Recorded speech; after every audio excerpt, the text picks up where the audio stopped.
Hey there, this is step number 4 of a 21-day step-by-step process to launching a #1 bestseller on Amazon or online or just in general. And we're going to talk about the publishing process. So there are basically 2 ways to publish. You can either try to get published by submitting your manuscript or query to agents who then deal with publishers. It's very competitive and the pay is actually not that great. So most authors assume that they would rather be traditionally published because then it's like getting validation that they're a real author, and sometimes they see self-publishing as like a fallback for failed authors who couldn't get published traditionally. So I'm going to try to counter that point of view. Traditional authors have less control over everything and they tend to make less money overall. A lot of even famous traditionally published best-selling authors are not making a full-time income. They might only launch a book or two, a book a year or a book every 2 years, and they might only get 7% of sales. So even if they sell a lot of copies, that advance, which tends to be 5 or 10K for a first-time author, you shouldn't really traditionally publish unless you get an advance of like 50K to 100K, because what publishers tend to do is they just buy a lot of stuff for cheap and then they see what sticks. Because the way the publishing model works, there was actually a bunch of details that came out recently due to the lawsuit with the big 5 publishers, because it's a little bit of a conglomerate. And the details that came out in the court studies was that most books sell less than 100 copies or make less than $100 or something like that. There are a few books that make a ton of money, but most of them lose money, even in traditional publishing. So a lot of traditional published authors, they're not really seeing any benefits of going with traditional publisher. And I have a lot of friends who went traditional in the beginning and then switched to self-publishing later, because if they are successful and have a platform, they can make more money doing it on their own. So the other big difference is that a traditional publisher will at least get most of the things right. They will give you an editor, you won't have to pay for publishing, and they'll probably make you a good book cover. You don't have control over those elements, but they will make sure to do a good job for you.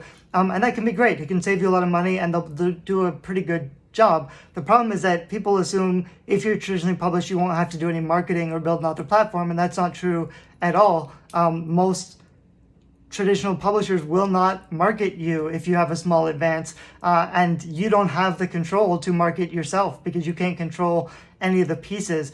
So I prefer self-publishing. A lot of my friends do as well, and that's what we're going to talk about mostly in this video. Self-publishing is just book design and uploading your files. So I've made a lot of videos about vanity presses. There's a lot of author services out there that will charge you way too much money and then press you into marketing services that can range from like $5,000 or $10,000 up to like $20,000 or $30,000 to give you a bestseller. They're typically really bad deals, and even when they're a good deal, like I saw one that was maybe $1,000, and they include book cover design and formatting. That's not a terrible deal because those are services that are expensive. But the problem with most vanity presses, and to an extent, boutique presses or small presses, like there are vanity presses that try to be helpful for authors, and they brand themselves as, we support indie authors or whatever. And it's not always wrong to pay for publishing, which we'll talk more about in a minute. But the problem is that if it's a business that focuses on services, especially a package of services, like we'll do all the things for you and help you publish, that tends to be a bad deal because they're going to try to cut costs by outsourcing the work. And the thing that matters the most, which is book cover design, like we talked in the last video, they may not have the skill set to make you the best possible cover. Often these presses are set up by people who may kind of know how publishing works, but they're not book cover designers. So they will hire out the cheapest book cover designer they can find. And you're basically paying for hand-holding and services for somebody to help you to do it and put it all together, which a lot of authors are frustrated and overwhelmed by all of the choices with self-publishing. So they just want to find a package that kind of does it all.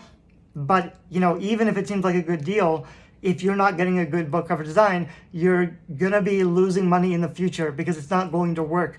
And it could be a really, really bad deal in terms of maybe they give you a crappy cover and then they want you to pay extra for marketing, and the marketing doesn't work because you have a bad cover. And they can be really aggressive. So like these big vanity presses might want to call you. I've seen a lot of people where like they just publish a book and then they get phone calls from strangers saying, hey, I noticed you publish a book. Do you want help marketing it? Whenever you get a phone call or an email from a total stranger who says like, I like your book, I want to put it into an award, a book award or something, or some marketing, it's usually a scam. People don't reach out to you most of the time unless you're already selling really well. Like I've sold foreign rights because people have reached out to me to buy the foreign rights.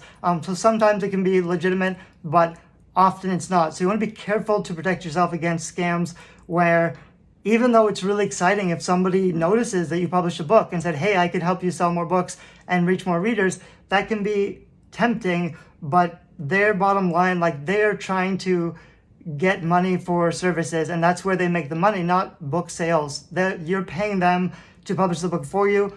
If they publish it on their Amazon account, then you don't really have control over the pricing or you can't see the earnings or you can't run advertising. You have a lot of limitations.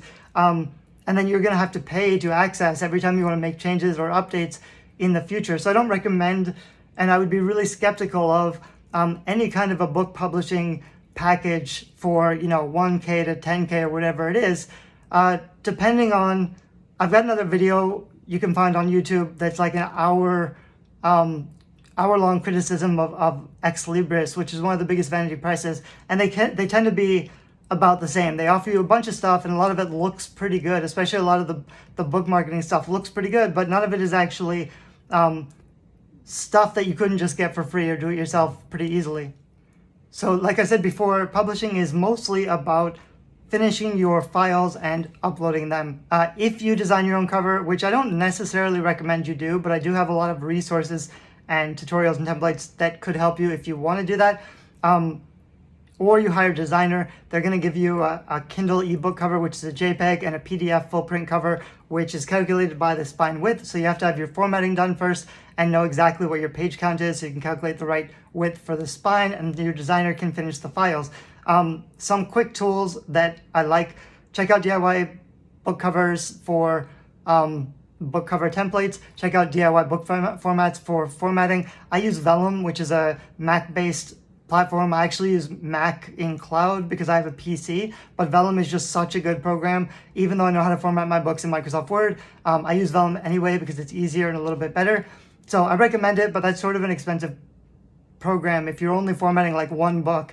I think it's like $300 for Vellum. If you're formatting a lot of books and publishing quickly, it's definitely worth it. And even for just one book, you can get formatting cheap for less than $50 on Fiverr, but really good formatting might cost a couple $100 anyway, so it might be worth it. Atticus is another version of a formatting tool that is for PC that a lot of people use, and you can format in Microsoft Word. It's a little bit like Microsoft Word is a little bit buggy for formatting, but it works. It's reasonable. I've done it for a long time. You can save it as PDF if you format your Word document the right way, which is you highlight the chapter headings with the H1 tag so that when you click on the navigation pane on the side, you'll see all of your chapter 1, chapter 2, chapter 3. As long as that's set up right, you could just upload your Microsoft Word document to Kindle and they will convert it to an EPUB right away.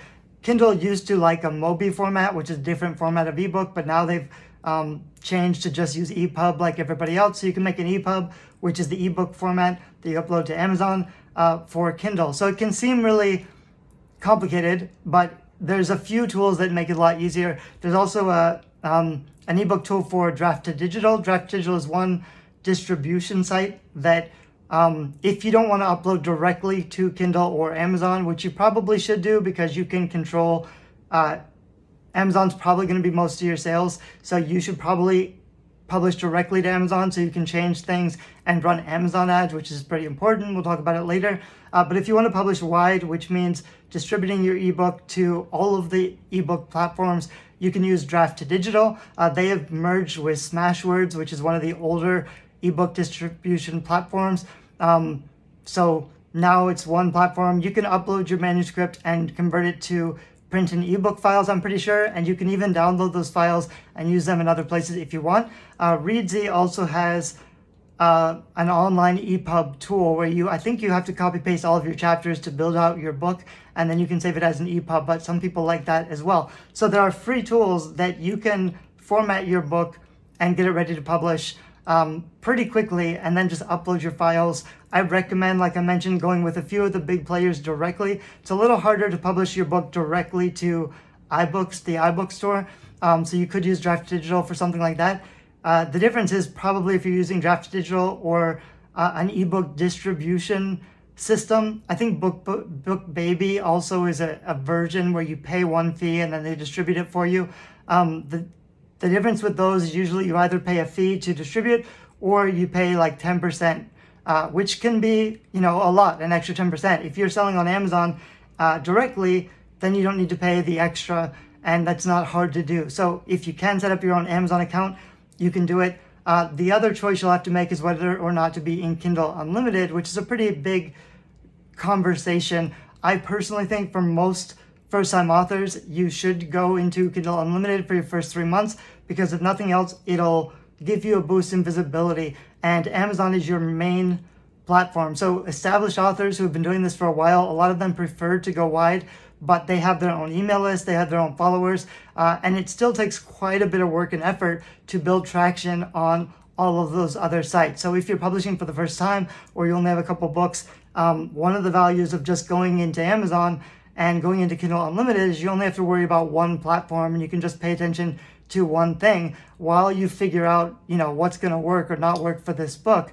And you may also earn, the difference is that you will not only get a little bit of extra visibility, but you won't just earn it's 30% if you're at 99 cents or 70% if you're higher. So if you have like a $4.99 book, you get 70%. I think that's right, maybe 75. So 75%, compared to the 7% of traditional authors, that's pretty good. And you'll also earn from page reads. For people who have joined the Kindle Unlimited program, they pay a monthly fee and they can check out books, and then you get paid by how many pages they are reading, which, depending on how it's calculated, typically is about the same as the price that you would get paid for your book. So maybe I get, $3 if someone buys my book, or I get $2.50, $3 if people read my entire book series.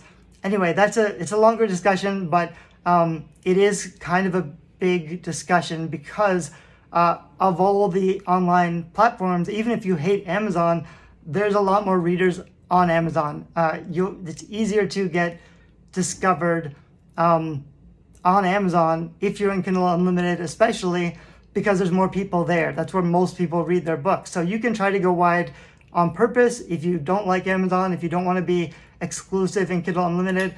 You could also publish, you can publish on Amazon Kindle and still go wide everywhere else and just not sign up for the Kindle Unlimited program. And that's a choice a lot of people do. But like I said, then you have to manage all of these different platforms.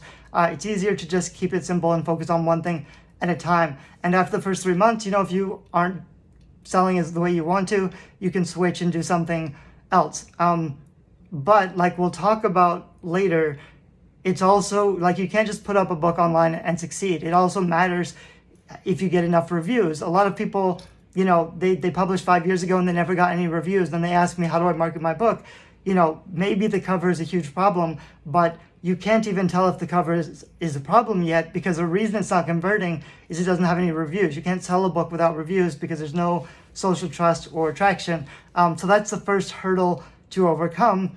You can get there faster by, we'll talk about this later, there's a whole video on this, on book reviews, that I'll make later for you, so I don't want to go into too much detail right now, but the reviews are really important to figure out before you give up on any one platform. And it's easier, again, to get your audience to leave reviews on Amazon than to try to get, them to leave a review on any platform, because maybe they'll be split between the platforms and you'll get a couple reviews on each platform, but you really need a lot of reviews on Amazon. Anyway, that's enough for this video, which is meant to be just a short guide. I do have a longer, like 1 hour in-depth video just on this topic and all the other topics on this, but this is a free 21-day series about how to launch a #1 bestseller, and we're going to talk a little bit more in the next book specifically about visibility. In the next video about visibility, discoverability, which is what most authors are interested in. Actually, like, I've got a book up, but nobody's seeing it. How do I fix it? So we'll talk about that next.